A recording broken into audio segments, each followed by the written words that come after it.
Bom, continuando a nossa conversa, quais são os fatores de risco associados às leucemias, os principais?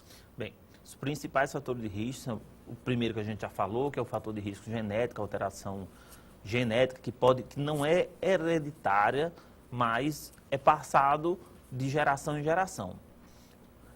Outro fator de risco é a exposição a produtos químicos, a agrotóxicos, a venenos, a produtos químicos. Quanto menos a gente tiver exposto a produtos químicos, melhor para a gente. Isso está incluso também, doutor, por exemplo, o caso do desodorante também, eu li recente pesquisa agora, inclusive, que são contra a questão desses aerosol, né, spray. Isso também pode provocar algum tipo de doença? Existe o que a gente chama do gatilho biológico. Alguma coisa mudou na nossa sociedade, nós estamos nos expondo a produtos novos e os efeitos desses produtos no nosso organismo vão ser descobertos no futuro. Então a gente tenta descobrir logo.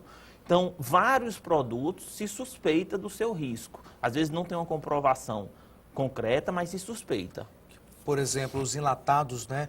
Todas as pesquisas, você que está em casa, evita, gente, né? Evita os enlatados do supermercado. Todo mundo fala mal, né, dos enlatados. Tem um teor de sódio, muito sal, muitos produtos químicos. E todas as pesquisas falam mal, né? Os enlatados é um exemplo também, né? Enlatados, corantes, produtos muito artificiais. Hoje a gente acaba optando por um produto artificial, como, por exemplo, um refrigerante, em detrimento de um suco, uma coisa que a gente tem no nosso dia a dia.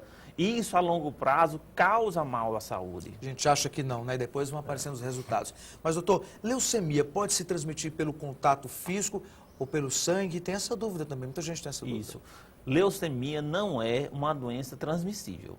Não pode ser transmitida. Nem de pai para filho, nem de uma pessoa para outra.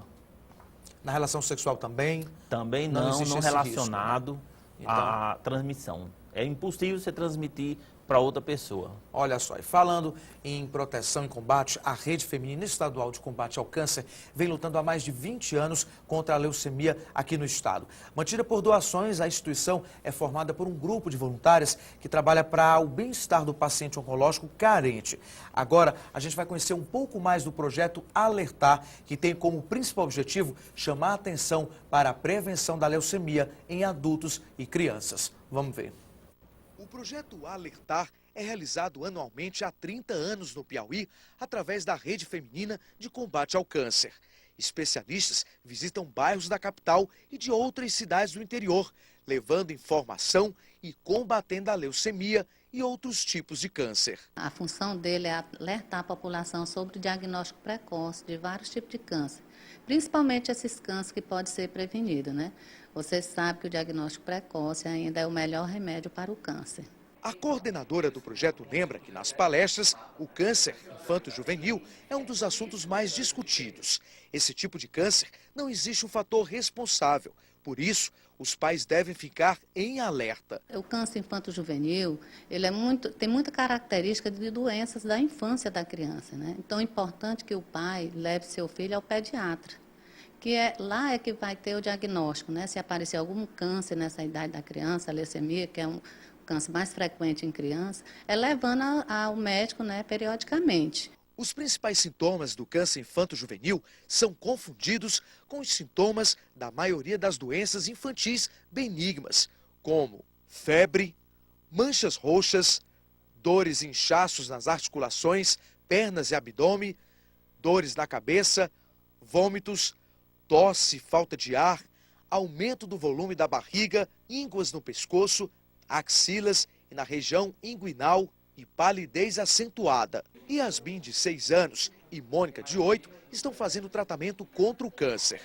Mônica começou no ano passado e Yasmin, que está há 4 anos, está sempre cuidando da saúde, com o objetivo de ficar curada. Fazer o tratamento e até o fim, tem que tomar o remédio direito. Mônica, que está adorando o novo visual, manda um recado para todas as crianças que estão lutando contra a leucemia. Que Deus vai curar, com fé em Deus. Não pode desistir? Não, Você, por exemplo, nunca pensou em desistir? não. E é isso aí, Mônica. Jamais desistir, né, doutor? Faz toda a Verdade, diferença. faz toda a diferença. Essas duas meninas, a gente conheceu essas duas garotas, uma eu já acompanho há algum tempo, mas elas são realmente um exemplo, viu? Elas dão um show aí, acho que com muitos adultos não conseguem, né? A Mônica, principalmente, tem uma energia, a autoestima dela é muito alta mesmo, viu? E é importante isso, doutor, essa questão da prevenção, da autoestima num tratamento desse, principalmente a criançada? Importantíssimo. O diagnóstico precoce, a prevenção da leucemia, como toda neoplasia, todo câncer, é importantíssimo. Uma coisa que me preocupa muito, isso como médico, é um costume do nosso povo de sentir uma doença, sentir uma dor, sentir um mal-estar, um vômito, e procurar remédio em balcão de farmácia. Isso para o diagnóstico precoce de uma doença é péssimo, porque em balcão de farmácia a gente não faz investigação, a gente não é examinado, a gente não conversa com o médico. Na farmácia é para a gente ir depois de ter passado no médico. Quer dizer, você pega uma criança que ela sente uma coisa, uma fraqueza, um mal-estar, uma febre, você vai na farmácia, chega lá e dá, pois toma uma vitamina. E você deixa de dar o diagnóstico precoce de uma leucemia. E aí aquilo que a gente acaba falando popularmente, acaba mascarando a doença, não é, doutor? Verdade, mascarando a doença. Então a importância de você ir no médico, fazer uma investigação daquele sintoma e não só ir numa farmácia e comprar um remédio para amenizar o sintoma é importantíssimo na prevenção do câncer. Doutor Rodrigo, e quais são as chances de cura de leucemia em crianças e adultos? Quem tem mais chances ou isso não existe, não importa? Existe. É bom a gente dizer isso, que para as crianças as chances de cura são bem maiores, porque são tipos de leucemia que são sensíveis à quimioterapia e a criança tem chance de se curar. Nós depois vamos falar de transplante, a importância dele, mas em crianças a chance de cura é maior. A leucemia ela é uma doença que é curável, seja a leucemia aguda, seja a leucemia crônica. Doutor, em que fase da idade a criança está mais sujeita, então, ao aparecimento desse tipo de câncer? Ou não existe uma idade? Existe uma idade, não é mais no bebezinho, é mais na criança um pouco mais velha. Mas a gente tem que estar vigilante em todas as idades, em qualquer sintoma que possa ser relacionado à leucemia, como aparecimento de gânglios, falta de interesse, apatia, febre persistente que não demora só poucos dias. Então essa é a dica principal. Então, para você que é pai e mãe que está em casa, presta bem atenção no que o doutor Rodrigo está falando. Então, doutor, se apareceu aquela febre, espera um pouco, né? Deve ser assim. Espera um pouco para ver se não é uma virose, se não é uma infecção de garganta, mas se essa febre persistir, se a criança ficar apática, uma dica é o seguinte, na hora da febre, a criança fica molinha. Mas se passou a febre, você deu um antitérmico, ela fica animada, ela fica brincando, ela se alimenta e ela só vai ficar molinha de novo quando ela tem febre, isso quer dizer que a criança está bem.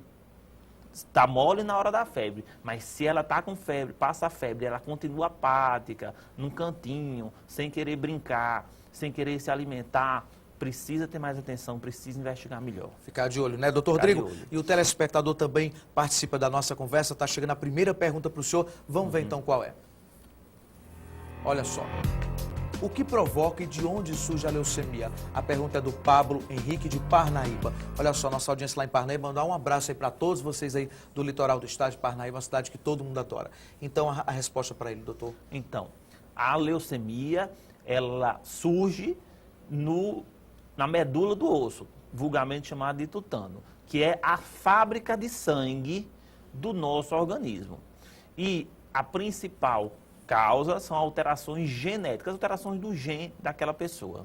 Ok, então, doutor, está chegando outra pergunta para o senhor, mas antes eu vou só dar um recadinho aqui para quem está em casa assistindo a gente nesse sábado pela TV Cidade Verde. Olha só.